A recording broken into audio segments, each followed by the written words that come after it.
The reason why I would tell that younger person that is because I think that at that point when I was 24, like I said, I went through so much. Just like I like telling people I went through hell.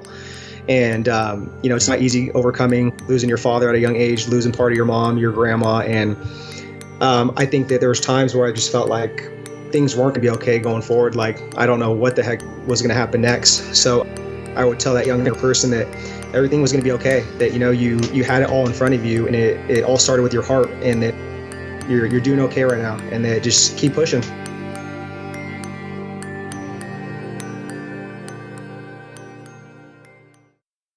What's going on, guys? In today's episode, you're going to hear an amazing story of two brothers, Chris and Eric Martinez.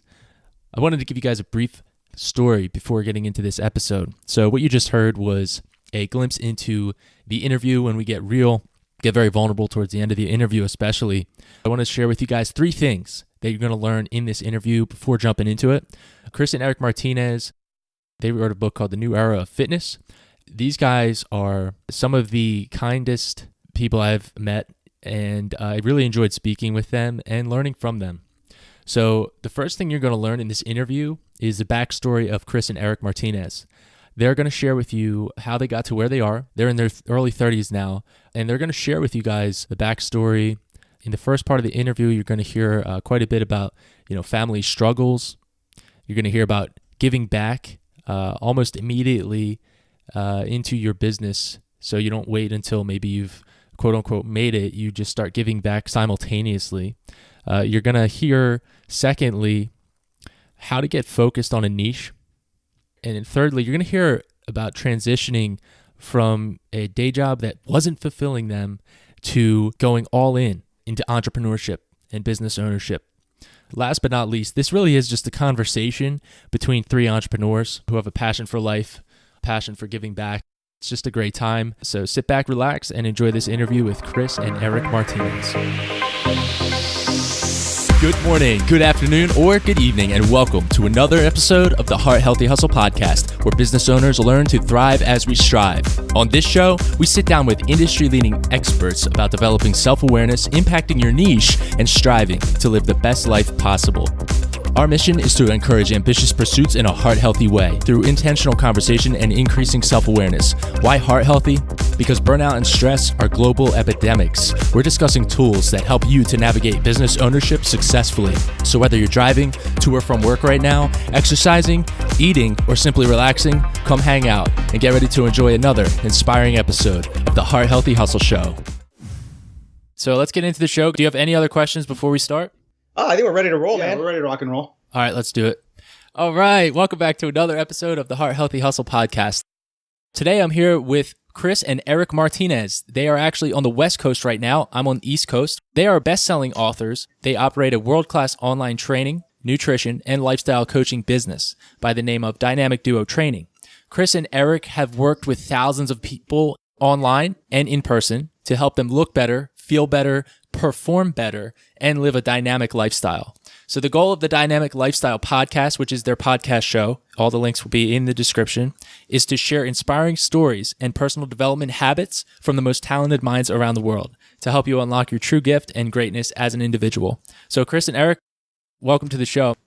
Jonathan, thank you so much, man. I really appreciate that introduction. And the pleasure is all ours. And we're excited about your show. Been looking forward to this for the last couple of weeks. It's funny, before we were talking a little bit about if you're a Tar Heel fan, NC State fan, or Duke fan. So we're pumped, man. Yeah, right on. We just won't get into that on the show. And so anyway, yeah, you guys are Tar Heels fans, like you mentioned. So yeah, guys, share with the audience where you're located, what you're doing, like a day in the life. Yeah, where we're from, we're actually living in Culver City right now, which is in Los Angeles. I mean, we've been here for probably about 5 years total in Southern California, but we started out in Orange County for about 4 years, and now we've been here in Culver City for the past year and a half, man. It's been awesome. It's funny. If you haven't been to Culver City or Orange County, it's like almost two different worlds.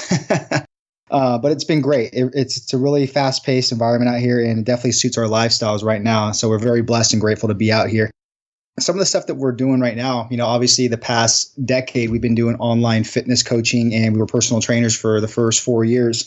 And right now what we're doing, and we're really super excited about, is getting ready to put together more workshops, events, and then help out a lot of personal trainers build their online fitness business, because there's a huge gap for that. And, we've been at it for 7 years.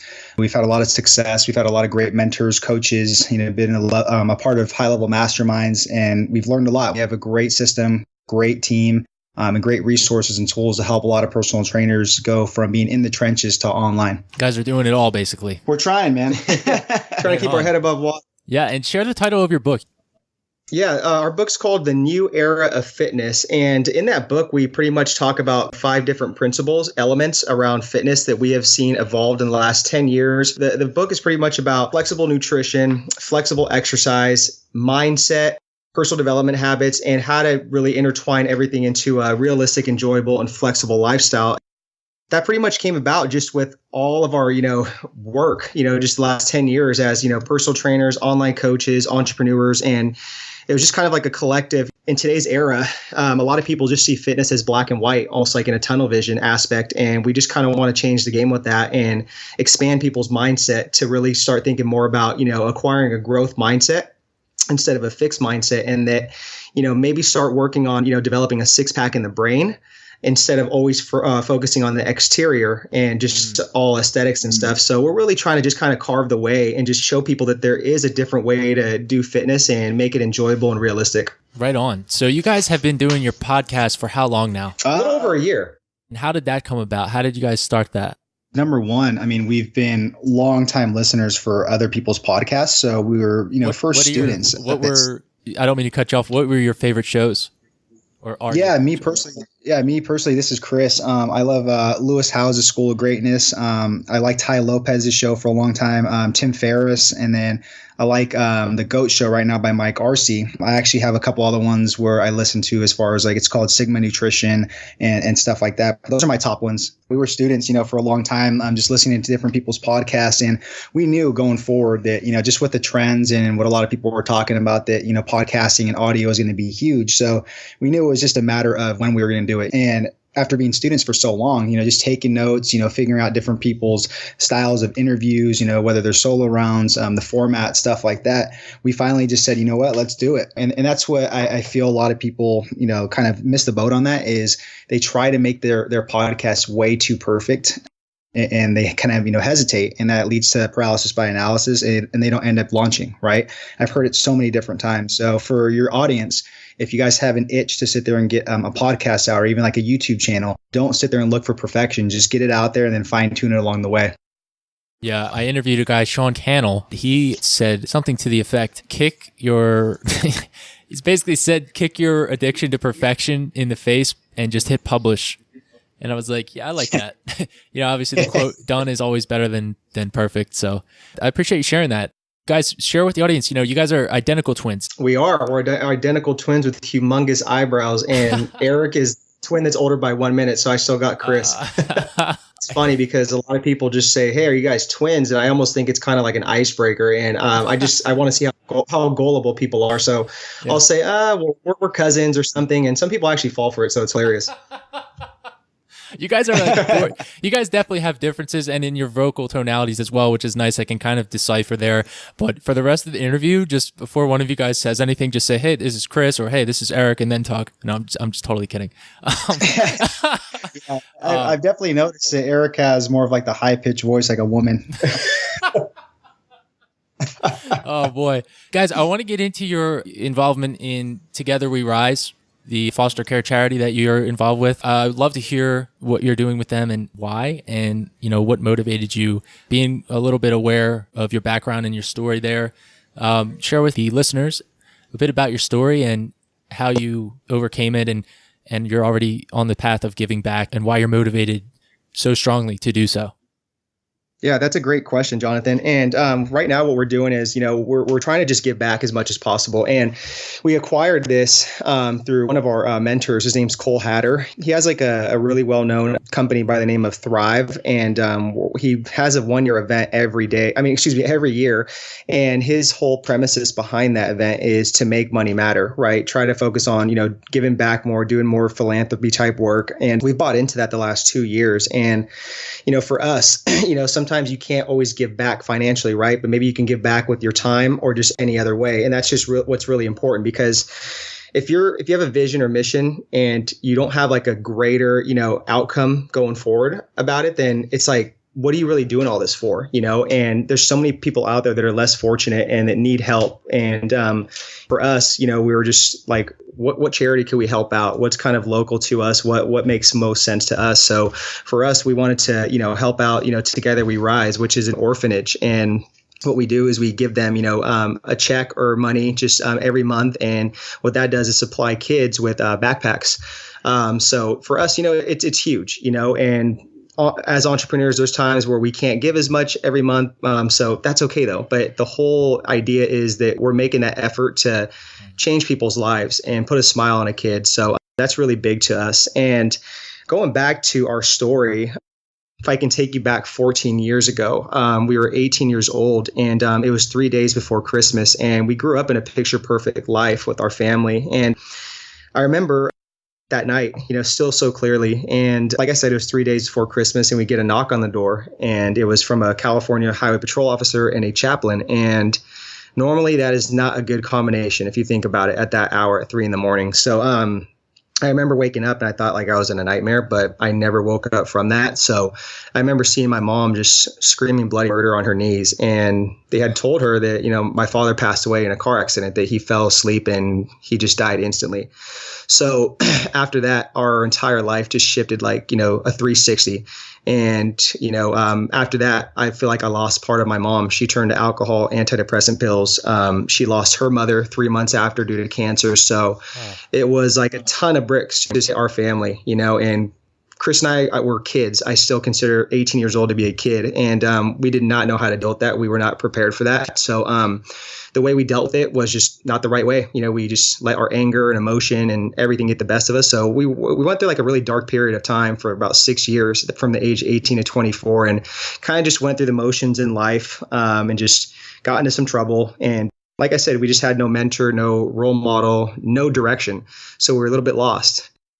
After that, we still finished our undergraduate work and got our degrees, because that was very important to our father to pursue education. And I remember coming home from school and work and seeing my mom just like passed out with pill bottles, alcohol bottles, and she would just lash out on us. And it was just like a completely different person. So it hurt. It hurt a lot. And for the listeners who have ever lost anybody, it's not an easy thing. And it's something that stays with you. And you have good days and bad days, and you just have to kind of go through, what you need to go through to cope with it. But at the end of the day, you have to figure out a way to kind of turn it into a blessing in disguise and help other people. So after 6 years of that, we kind of had like this huge epiphany, Chris and I, and we were just like, what are we doing with our life? Like, we're way too talented. We have too many gifts to offer the world. It's like, we need to change this. So I remember we were flipping through like a muscular development bodybuilding magazine, and we came across a column by someone by the name of Dr. Lane Norton, and he had a PhD in nutritional sciences, and he was a natural bodybuilder. So it really intrigued us. We were barely getting into, the whole bodybuilding thing and just working out and stuff. So we were like, you know what, this is a sign, let's reach out to this guy and see if he can coach us or mentor us or do something. So long story short, we worked with him for over 5 years. He taught us so much about just exercise, nutrition. We went on to get our certifications. We now have our master's in sports nutrition. And we just been leveling up every year within the context of fitness, business, lifestyle, personal development. And now what we're doing is teaching people how to do that as well too. So we're using that tragedy that we dealt with to help others. Well, thank you for sharing that. I know a lot of my audience, I know a lot of my listeners can relate with that very strongly. And it's amazing. I would love to hear a little bit more about that transition from around the age of around 24, if that's when it occurred. Sounded like you guys woke up one day, looked at each other, and decided that you wanted to change your trajectory. Is that right? Yeah, I mean, when I kind of look back at that, I think what it was is just, we were just going through the motions. We were playing very small in life. We were playing the victim role. We were just making a lot of excuses and feeling bad for ourselves, and I think that there was a couple of times where we just got in trouble with the law, unfortunately. And we just kind of it just hit us like a ton of bricks and just said like, look, we can't keep doing this, or we're going to go down even a deeper, darker path, So after that, that's kind of when we started doing everything that we're doing. But the thing I tell a lot of people is, because we get a lot of questions of like, how did you guys accomplish so much, and how do you guys get so much done and stuff like that? And what people don't realize is for the past, like I would say 7-8 years, after we had that epiphany, like we've been just putting our heads down and just working. And I'm not saying it's a good thing. I honestly think that if I can travel back, it's actually kind of a bad thing, because we did that to sit there and suppress our anger and to kind of hide that and mask it. And like I said, it wasn't a good thing. We should have sat there and had some sort of balance within it. But that's basically what the whole story is, with the whole epiphany and just kind of where we're at now and that transition and everything like that. Yeah, fantastic. So share your greatest success in your business since that epiphany, and also your greatest failure, along the way, failing forward. Yeah, that's a great question. I think the greatest success was when we were at that point where we're finally like, we could actually support ourselves and make an income off dynamic duo training. And it took probably about 3 good years to do that, And I remember those first 3 years to where we're still working day jobs, and it was just such a grind. We would come home and, after the gym, we would still work from like 8 to like midnight every single day. We'd still try to get some work done, even like at our 40-hour-a-week jobs. And just like it seemed like we were never going to see that light at the end of the tunnel to where we could sit there and support ourselves and all the hard work was going to pay off. And then it finally did. So I feel like that was like the biggest success. I don't really have like a lot of big failures, especially in business. I don't look at them as failures. I have a lot of like micro losses to where those are learning lessons for me, because if I have that mindset to where I look at it as failure, that's not going to do me any good as a business owner, because I don't care how successful somebody is in business. They always have those small losses and those micro failures. But for me, they're more just learning lessons. And for me not to ever make those mistakes twice, Absolutely. Couldn't agree more. 100%. Yeah. I would love to know, of the two of you, Chris and Eric, who is the motivator? Who's the one in that going back to the 8 p.m. to 12 p.m. or 12 a.m.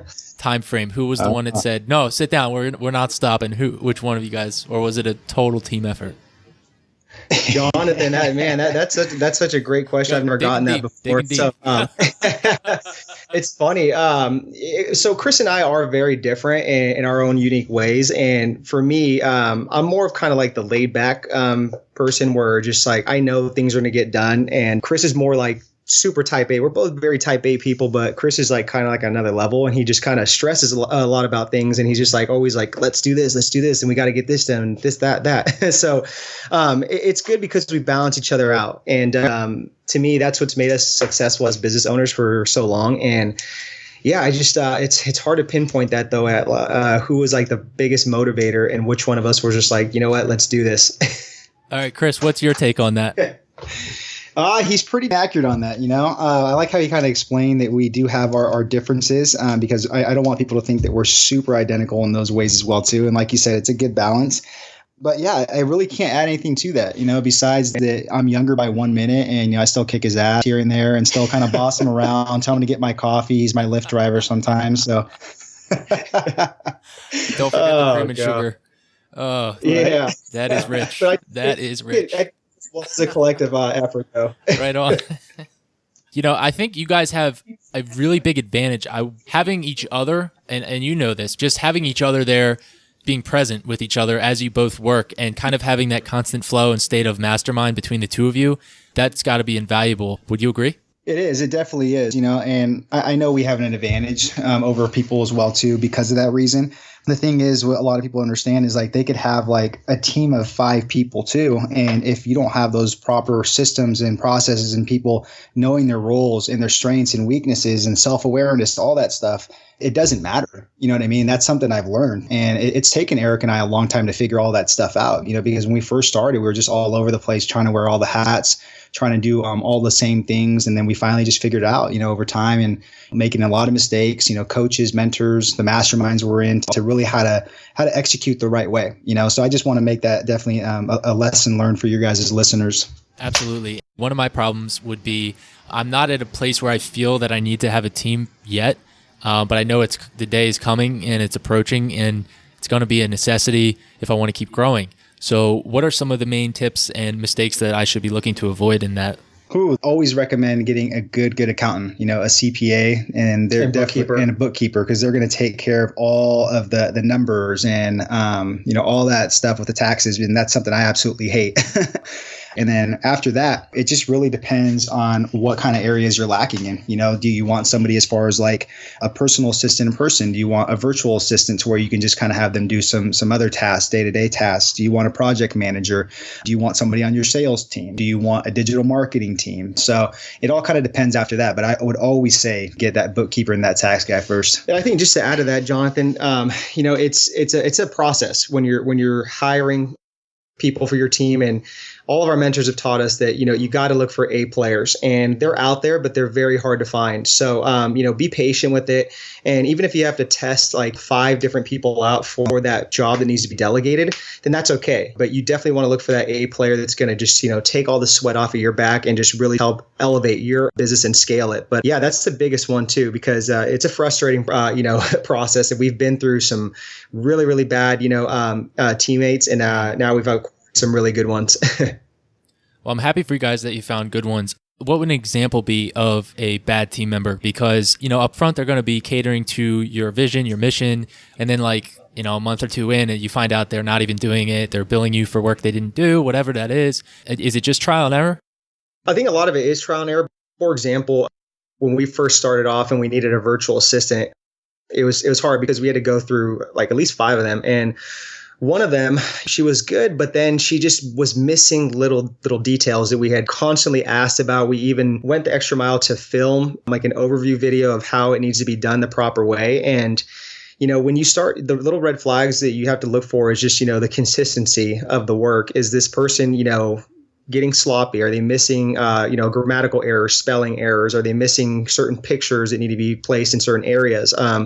Is their deadlines not being met? So, that's some examples of this, the bad virtual assistant that we dealt with. And after a while, you just have to make that decision and just be like, look, this is putting more stress on me as the business owner, and that's not the way it should be. So, you just have to respectfully tell them, look, thank you for your services, but we're going in a different direction, and just keep moving along. I appreciate you sharing that. Yes, you're welcome. I know a lot of the listeners for sure as well.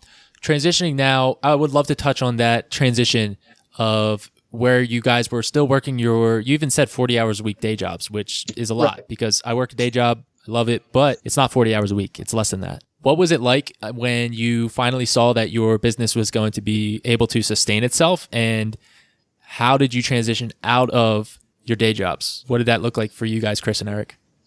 Yeah, I wish if I can travel back, I can sit there and tell you that this was all like calculated and kind of like thought out well, but sometimes it doesn't work out like that. And with our story, what happened was, we were working day jobs, and this is Chris, I was actually working for a college access program. So I was basically like a counselor working with a cohort of students that are underprivileged trying to get to college. And Eric was doing, I think, medical records at a hospital, and he had gotten laid off, and then I think about maybe a month later, I got laid off too at that job. I think they knew that I was kind of doing some of the DDT work on the side, while I was at work. And then, I just didn't have that passion there for the job. I love the kids. The kids love me too. I did my job really good and stuff. I never went above and beyond. So kind of going back to what you were talking about, looking for A players. And it's funny, man. Eric was home one day, and I walk in with the brown box, and he goes, "Oh, he's all, we got our supplements from bodybuilding.com." and I threw the box on the floor, and it was all my stuff from my desk. And I told him I had gotten fired. So we were kind of like cracking up, but it was a decision to make at that time, whether, because we were living in San Rafael, which is close to San Francisco. And the decision was either we go out and get jobs again and slowly build dynamic duo training like we did, or we go back home, suck it up for a year, live back at home with mom, save some money, and work on the business full time. So that decision was very clear. So we went back home, worked on the business full time for a full year and a half. And then after that, that's when we moved to LA and we were able to support ourselves. But I tell everybody that wants to start an online fitness business, don't sit there and just quit your day job, or don't sit there and quit being a personal trainer right away. Sit there and really, figure out and make those good calculated decisions, and always understand that it's a longer term thing. And, you don't have to sit there and quit everything and throw your eggs in all in one basket like that. Point out as well, you set a time frame while you were home so you wouldn't get stuck staying there. In other words, you said a year and a half, we're out. Okay. And you kind of made sure that you made that deadline, I'm sure, but that's something I want to point out to the listeners. You didn't just say, well, we'll go home till it works. You actually said, okay, we have a year and a half to make it work. I really admire that approach. Yeah, thanks. And I think just why we were so firm on that deadline was just because we did not want to go back home. Like that was almost like the last resort, but we were looking at the bigger picture going forward. And going back home was going back to our toxic environment, right? Having to, deal with like our mom, the way she was dealing with her alcoholism and stuff, and being in a different environment just with like surroundings and stuff, that people that we didn't want to be around. So it was a very hard decision. It really was, but at the end of the day, it was the right decision. I'm glad we did it. So you came in, you guys thought you had a box of beta alanine and creatine and citrulline malate, about to get a nice pump at the gym, and it was actually your work supplies. I like that. Yeah. I'll tell you, it's nothing. I take supplements. However, my supplement intake has probably been cut in half since college age because buy things in bulk, cater my own pre-workout stuff. And yeah, there's still something about getting a box of supplements. It's very exciting. It's kind of like a Christmas present on your front porch. So exactly. Yeah. Oh, for sure. So yeah, guys, I'd love to transition now into, I would say, a cornerstone of the show, which is, what would you say to a lonelier entrepreneur? Maybe you have a tip for connecting with other entrepreneurs. Yeah, that's a great question. For me, I would tell him to choose faith over fear and to never put limitations on himself, because as soon as you start putting limitations on yourself, you're pretty much done. And that's when, we all have fear, right? So fear is going to be something that we all have to deal with. We're always going to doubt ourselves to a certain degree. But, once you start adding that in with self-doubt, I mean, it's almost like you're pretty much done. And being an entrepreneur in 2018 and going forward, you better have some thick skin. You better have some grit, and you better just be able to just sit there and get through the good times and the bad times through that entrepreneur roller coaster. So I would definitely tell that person, look, it's not all sunshine and rainbows. There's not going to be a big payout day. So you better get used to the lifestyle. You better, have a grand vision for that, and you better be ready to grind, baby. And I would add to that too, Jonathan, is to have a really good support system, right? Whether, you sit there and join a mastermind, or even maybe one of those type of like co-working spaces like a WeWorks. Those are great environments to be a part of, because those are, entrepreneurs, and you can kind of have the accountability. Hire a coach, maybe seek a couple of mentors, so that whenever you get in those dark times, you have somebody to go to advice for, and they've made those mistakes and they have good guidance for you. So that's what I would recommend, though, because the support system is huge. Because if you go down this like by yourself and you don't have a support system to turn to and be able to talk about that stuff and have that accountability and that guidance, I mean, it just makes it that much tougher, man. For you guys, you do seem to be very adept at attracting and connecting with mentors. And I know you've definitely have invested in coaching, but is there any other methods that you would recommend for connecting with mentors? Yeah, definitely. Great question. And always just be a giver, not a taker. And one of my mentors taught us to go by an acronym called AVE. So AV. So the A is for articles, V is for videos, E is for events. So a great way to kind of position yourself with these mentors and get their attention is, send them an article, send them a video, send them some sort of event that might benefit them. That's a great way to kind of carve that little, position for yourself. And then do videos, right? So don't sit there and just do email introduction written. Go above and beyond and show your personality, show who you are. And like I said, just always start off with like, what can you do for them, right? How can you help their mission and vision? Don't think about yourself. I think that's a great way to kind of just position yourself when it comes to mentors or influencers. That's fantastic. Now, going into the science of your guys' expertise here, both of you guys masters in sports nutrition. If you had to pull out 3 sticking points for your entire clientele base, what would those be nutritionally?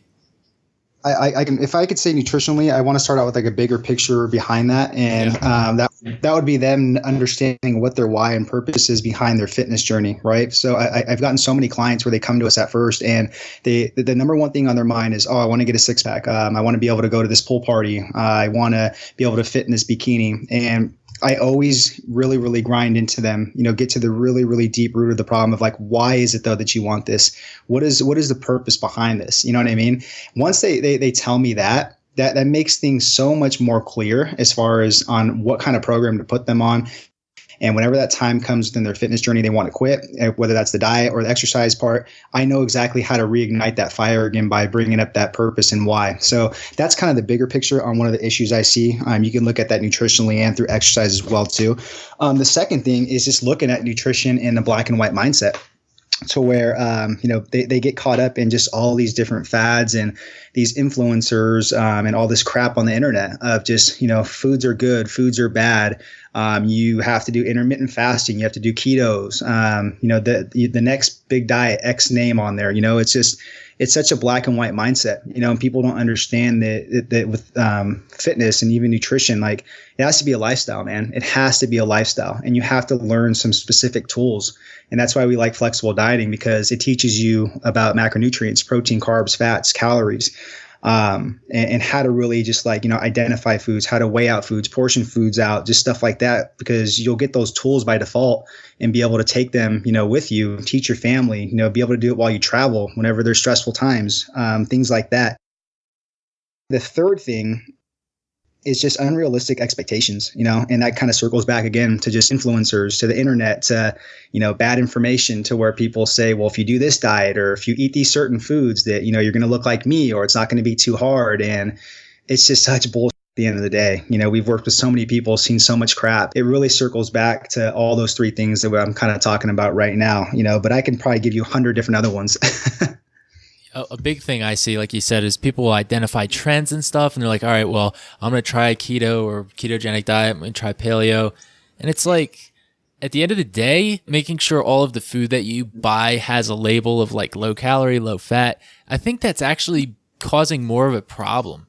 Not just because of the misleading nature of those labels, but also because the mindset behind that, like, oh, I am the type of person that has to buy that type of food because I am fat, or I am struggling with my weight, whatever that is. If you can attack that mindset, then I think you're in a much better place than to try to supplement it by getting, supplements for fitness. Absolutely. Or low fat, low carb, low sugar stuff. Like, I don't buy any of that stuff. I never have.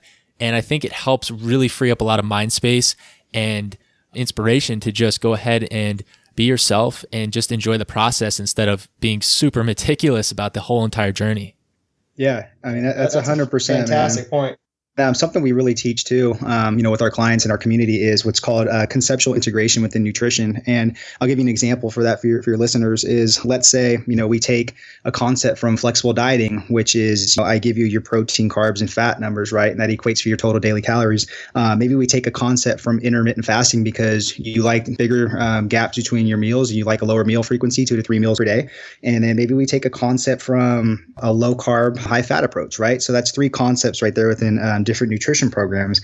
We integrate that together around your lifestyle, your goals, your preferences, so that it ultimately gets you results, and there's sustainability, adherence, consistency, and then results. And I think if people really understood that and bought into that and stopped looking at just like each of those nutrition concepts as like, there's a police saying that you have to stick to one, you know what I mean? So yeah, I think that's super important. 100%. That's part of the reason I invited you guys on the show is you're about having a dynamic lifestyle. And that word lifestyle is very important to really put emphasis on that. Like you said, it's a lifestyle. Honestly, I don't know about you guys. I'm really curious to hear your opinion on this. Once I realized, and in any area of my life, once I realized, okay, this is going to be maintenance till the day I'm dead. It's like so horrifying at first because you're like, oh my goodness, look at this wall in front of me. But then you're also thinking to yourself, wait a minute. If I understand that it's maintenance, then I know what to do. But if I didn't know that it's actually maintenance all the way through and that it's actually going to be a lifestyle choice as opposed to a 3-month block, do you see where I'm going with that? Yeah. Oh, yeah. Spot on.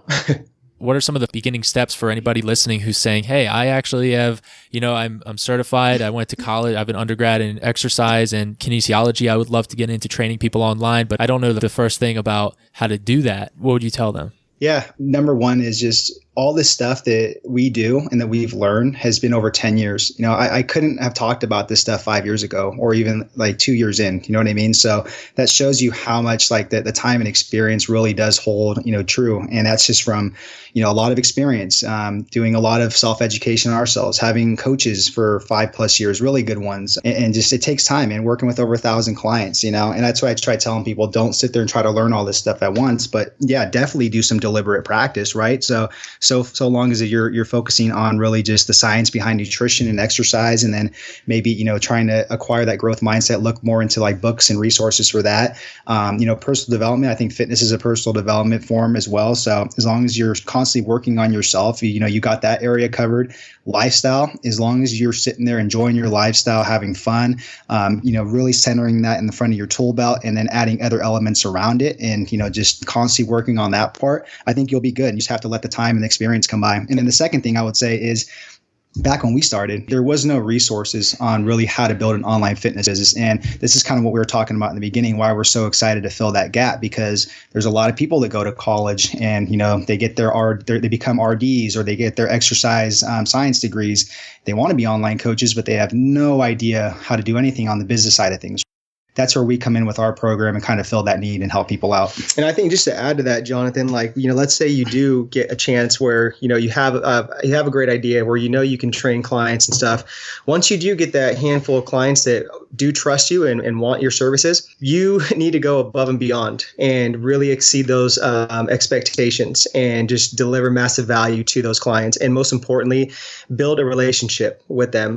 That's one thing I see with, online coaching and trainers, is that they just don't want to genuinely establish a relationship with their clients. So you have to take a general interest in their life, their family. It's the little things that count. So, I always tell people, go back to the basics of customer service and over deliver. I love that. And I'm sure that actually invigorates you guys as well in the process. Absolutely. 10 years is a long time. That's not 4 years. Like you said, it's not even 5 years. 10 years is 10 years. Transition now into the Heart Healthy Hustle Round. I'll ask you a series of questions. You ready for the Heart Healthy Hustle Round? Let's roll. I don't know if Eric's ready, but I'm ready. Cue siren. I'm just kidding. The first category is heart. So we'll start with Chris. What activity do you use to care for and strengthen your internal character? Yeah, that's a great question. So a kind of a practice I use to kind of strengthen like my heart. Man, that is tough. What I would say, and I wish I had a better one, but this is something I definitely got to start thinking about now, because this is a good question.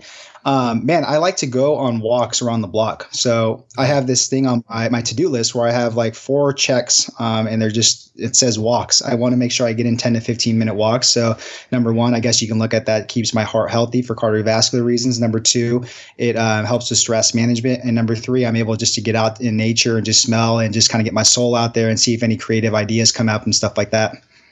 That's really good. How about you, Eric? Oh gosh, he got me on that one. I'm huge on morning routines just for the first 90 minutes of my day, just because that's how I take care of myself and that's how I can better serve people out in the world. So one thing I do towards the end of morning routine is I definitely just journal, 3 things I'm grateful for. And then I do a little meditation practice. Thanks for sharing that. Health, that's the next category. So how do you maintain your physical health and avoid burnout? Okay, this is Eric. So for me, I definitely have to get in at least 4 to 5 resistance training sessions per week. That's how I really just, keep my health going. And that helps me with my mental health as well, too. To avoid like a mental burnout, I think implementing some sort of a wind down routine, right? So even if it's like 15, 30 minutes, towards the end of the night, I just have to shut it off. And for me, what works is going for like a 15-minute walk at night and just clearing my mind. And for younger brother, by 1 minute, how do I take care of my health is get 4 days of resistance training and then 2 days of boxing. I absolutely love boxing, from just the competitive side of it, the mental aspect, how it carries over into business, life, the self-defense, all of that stuff. So I love that. To avoid burnout is I just take more frequent deloads and then get massages to kind of just, keep my body healthy. So whether that's anywhere from 4 to 6 weeks, depending on how I hold up, I take like a deload, a detraining week where I go easy, and then I get a massage, and I should be good to go back at it again. How often would you say you go for a massage? And are those Swedish massage, deep tissue massage? So full body deep tissue massages, and just depends, what area is really kind of like flaring bring up. So I'll have them do some extra work on that. And then I like implementing those into my deload weeks because those are the weeks where I'm going really easy, kind of letting my joints, my ligaments, my nervous system, all that stuff rest. So it just depends, anywhere from 4 to 6 weeks, maybe even push it sometimes to 8 weeks. For me, I do believe in deep tissue massage as well. I go to the chiropractor every other week, and my chiropractor, I brag on him because he's the best that I've ever seen. He used to be a bone setter in South Korea during the war. Dang, wow. That's all I'll say about that. For the third category, it's hustle. So you guys have an amazing story. You really do. It's very touching, and it's an honor to speak with you, and I appreciate you guys sharing all of it. That being said, what keeps you guys doing what you're doing? I know you are actively giving back. I know that, I'm sure that plays into your motivation, but what's your main motivation for doing what you do? Yeah. So for me, this is Chris. I would just say that, if I wasn't doing this, man, the way I have an outlook on life is just, it's tough how to really explain it, man. The way I was brought up and just the way I see how the whole system plays out in life where, we're taught to sit there and kind of just play small in life, and for me, like, I feel like I lost so many years, playing small and just buying into that system of like having to go to college and having to get a good job and you have to buy a house and retire and save for your 401k, all that stuff we're taught, man. And there's nothing wrong with it for some people, but for me, I just know that's not for me, and it's okay. It's not for everybody. So for me, if I can just keep doing what I'm doing, inspire, motivate people to not sit there and play small in life and do what they really truly want to do and love it.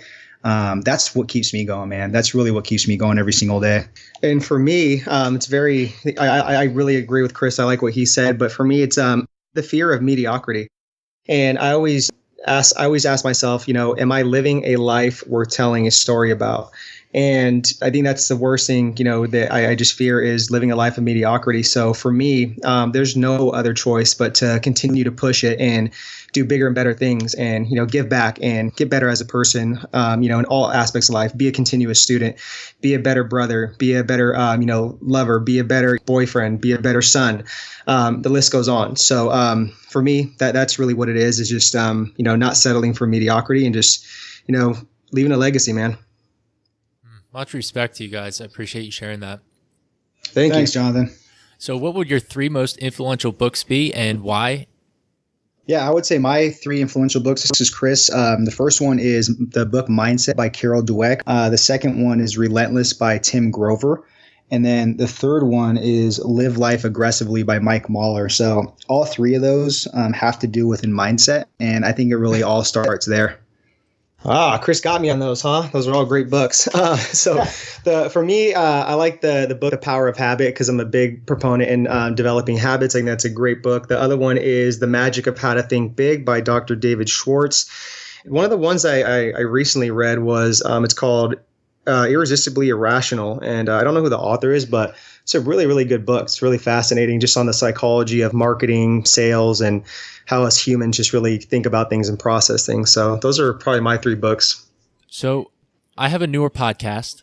Outside of just your innate passion for people and wanting to do impactful things and help others, what are some things that I can do to improve my podcast? Some things that I can do to attract high-profile guests and just guests who will be able to provide a lot of value to my listeners? And any other podcasting tips? Yeah, dude, that's a great question, man. I think you're doing a lot of great things right now. And the way I see podcasting, it's a long game, and I think people just are so impatient with the podcast thing. It's just they want to see like these extravagant numbers of downloads, ratings, sponsors. It's just not realistic. It's just like there's so many other people out there doing podcasts. But to me, I look at podcasting as a form of audio, right?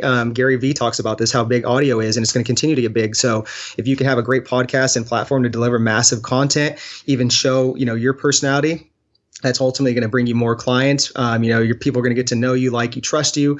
So I think those are all really just good things. But so far, I mean, the way I like it to do it is like what we transitioned with our podcast the last year was doing more in-person interviews. And just because it's just a completely different dynamic, interviewing someone face-to-face, looking them in the eye. I just feel like Chris and I are so much better interviewers when we do that, as opposed to just doing it on Skype or Zoom. So that's something that we have shifted on. And you build that personal relationship with them so much more by just inviting them. And I think too, anytime you get a great guest on, this is the power of giftology, right? So send them a small little meaningful gift, and they're always going to remember you and your podcast. And that's how you're going to separate yourself from other people. And then one thing I would say, Jonathan, is like if you decide to do in-person interviews, either you can set up a tripod or, hire somebody off Craigslist to actually record it. And that way you can get that stuff on Instagram stories. You can get it on Instagram Live, Facebook Live. You can get like a little teaser to where you can run a Facebook or Instagram ad to it. It's very powerful getting the video section of interviewing somebody in person, because it's the perception, right? People are like, wow, that guy's actually sat there for like over an hour and got to interview the person, and like it builds credibility. I do see a long game with audio. I just found out that Amazon Alexa, I don't know about Google Home. The way Amazon Alexa accesses podcasts is via the Stitcher app. And that's just enabling the Stitcher skill in Amazon Alexa. I don't have one, but that's apparently what it's called. It's like a skill. And once you do that, it allows Amazon Alexa to then access podcasts, which to me is next level. Play the Dynamic Lifestyle podcast because I'm cooking my meal prep dinner, or play episode on, when you guys had a nutritionist on, whatever it is. It's just, I totally agree with you. I see where that's going long term. It's amazing. Yeah. Yeah, that's really cool. What would be your favorite tech tools or software that you recommend using? Could be paid or could be free. This is Chris. I love Dropbox, man. I think everybody should have some sort of Dropbox or like Google Drive or something like that for videos, documents, being able to share it with clients. It's a great way for just to really create good systems and process within your business, making things more efficient. And I'm going to have to go with Evernote. I like Evernote because it's a convenient way to just keep a bunch of different notes and just any great ideas that come to mind, or just logins, login information, passwords, or even just like you read like some good quotes or something out of a book, and you can sit there and just, save all that stuff and just have it right at your fingertips. Right on. So now in conclusion of the show, I love to ask this question. We'll start with Eric here. If you could go back in time to your younger self, let's say, how old are you guys now? 32. 32. I'm wow. 31. You guys seen any grays yet? They sell Just for Men at the Walmart, Oh man. Oh, zinger. I don't know, but No, I'm just messing with you guys. Yeah, right on. So 32. So let's say if you could go back in time to the age of 24, you were walking in a park, you looked at the bench, Eric, and you saw your younger self sitting there, all the things he's going through, all the things he's feeling internally, and where he's at in life. If you could just sit there and talk with him, what would you tell your younger self and why? Jeez, that's a deep one. I like that question a lot. I would just tell that person that everything was going to be okay going forward. And the reason why I would tell that younger person that is because I think that at that point when I was 24, like I said, I went through so much. Just like I like telling people I went through hell. And, it's not easy overcoming losing your father at a young age, losing part of your mom, your grandma. And I think that there was times where I just felt like things weren't going to be okay going forward. Like, I don't know what the heck was going to happen next. So I would tell that younger person that everything was going to be okay, that, you had it all in front of you, and it all started with your heart, and that you're doing okay right now, and that just keep pushing. Right on. Chris, how about you? For me, so I would say two things to myself. And the first one is, stop chasing all the shiny objects and listening to all the external voices, because in this society, the next shiny object we see, we just get distracted and go try to chase that, or we listen to the next quote unquote authority or thought leader, and, we get sidetracked. The second thing I would say is do not lose sight of the more important things in life, and that's relationships, 100% all around, because I feel like these past 5-6 years, I haven't done a good job of maintaining relationships, whether that's personal, whether that's like with my brothers, my mom, my friends, stuff like that. So that's something I would definitely go back and say. Why do you think that is?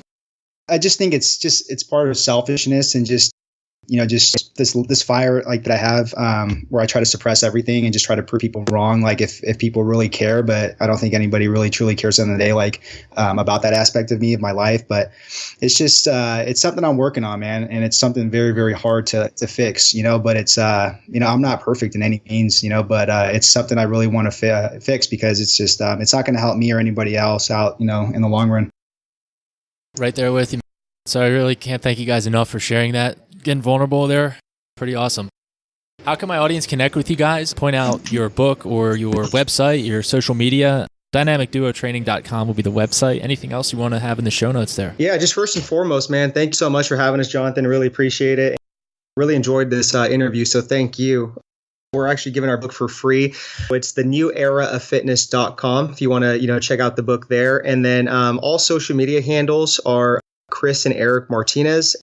And I would say too, just again, thanks so much, Jonathan. Really appreciate it. And then if you're a fitness enthusiast and you're looking to, build a six-figure online fitness coaching business, then we're offering a free web class, and that's at fitnesscoachingwebclass.com. Fitnesscoachingwebclass.com.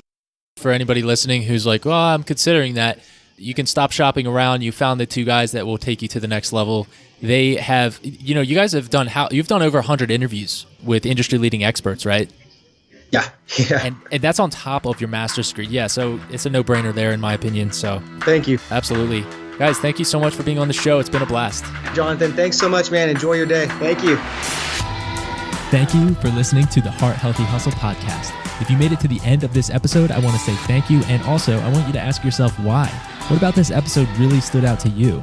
I want to challenge you to take action on that thing. If you enjoyed this episode, I'd really appreciate your time and consideration to go ahead and leave a helpful review in iTunes. So it really helps the podcast grow and we can impact even more people who need this. Thank you guys for all of your support, and I will see you in the next episode.